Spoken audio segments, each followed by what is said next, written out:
She continued to live as if she was wealthy, being generous with whoever asked from her. Anton Chekhov was a Russian playwright and short story writer who is considered to be one of the greatest writers of all time. His career as a playwright produced 4 classics, and his best short stories are held in high esteem by writers and critics. Along with Henrik Ibsen and August Strindberg, Chekhov is often referred to as one of the 3 seminal figures in the birth of early modernism in the theater. Chekhov was a physician by profession. "Medicine is my lawful wife," he once said, "and literature is my mistress." Now, let's get started. Lyubov Ranevsky returned to her family home in Russia after being away in Paris for 5 years. Lyubov's daughter, Anya, was sent to bring her home. It was a chilly day in May and the cherry blossoms were in bloom. Lyubov Ranevsky and Anya arrived to be greeted by friends, family, and the housekeepers and old house servant Fires. Anya was extremely tired and she spoke with her sister, Varya, about the sad state she had found her mother in Paris, where she had had a French lover and lived among many strangers. Lyubov had gone to Paris to escape her grief over the death of her husband followed by the drowning of her son. Anya explained that her mother was still careless with money, though they were in debt and had little left. Lyubov and her brother, Gaev, expressed deep fondness for their ancestral home. However, the property was going to be auctioned off in 3 months' time, on August 22. Everyone was trying to figure out what to do about the financial situation, as Lyubov was emotional and not good with money. She continued to live as if she was wealthy, being generous with whoever asked from her. A family friend and former peasant who was now a successful businessman, Lopakhin, helped Lyubov financially.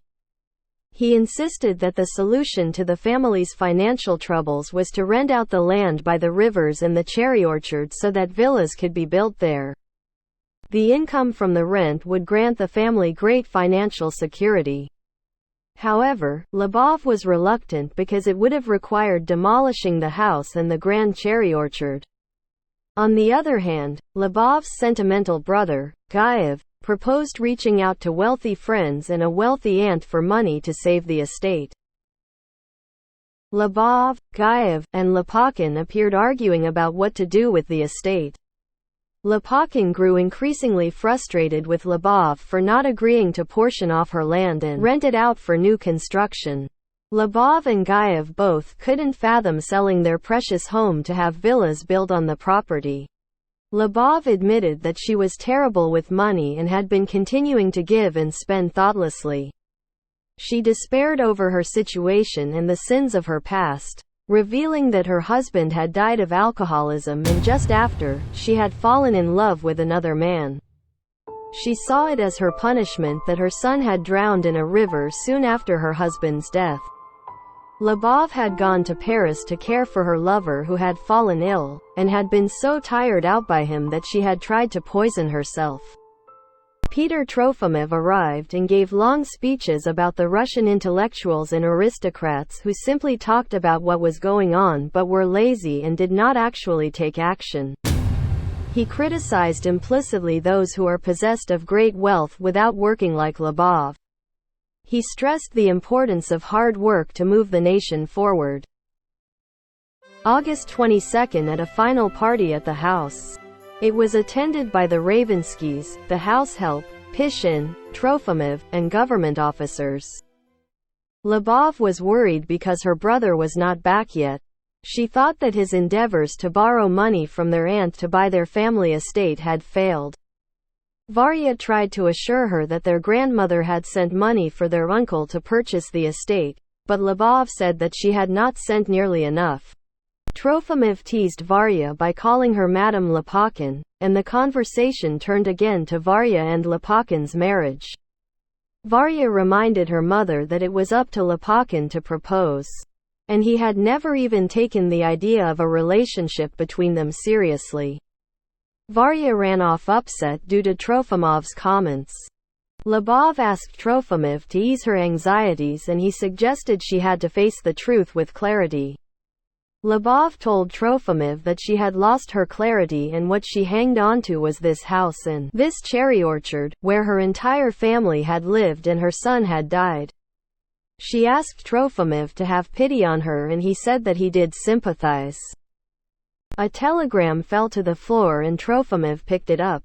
Lyubov informed him that her lover from Paris had been writing her each day to come back. He used her and had left her with nothing. But Lyubov said she loved him and couldn't live without him. The two argued and Lyubov told Trofimov that he couldn't understand because he had never loved and he did nothing useful with his life. Trofimov ran off upset and fell down the stairs, but soon came back and reconciled with Lyubov. Everyone danced. Lopakhin and Gaev entered, and Gaev was upset. Lopakhin explained to everyone that he had bought the cherry orchard, and reveled in how it was now his. He explained how his father and grandfather were slaves on this property, and he had risen from an uneducated and abused child to the owner of the most beautiful estate. He declared that the cherry orchard was going to be chopped down and the future generations of the rising lower class would see a new future on this land.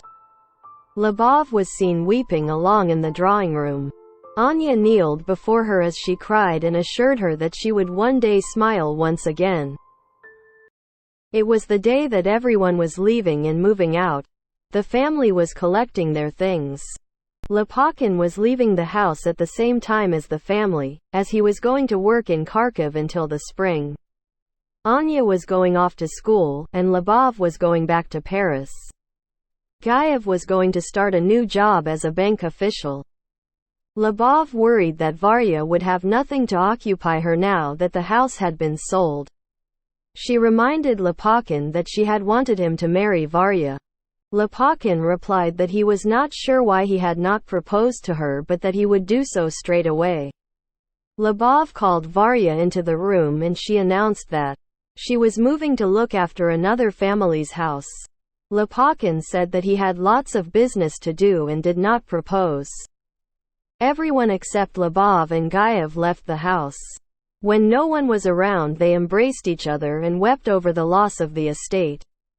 Finally, they both left and Lopakhin locked up the house. Though the family believed that Fires had been taken to the doctor earlier that day, as he had fallen sick, he was actually left behind in the locked house. He tried to open the door but couldn't.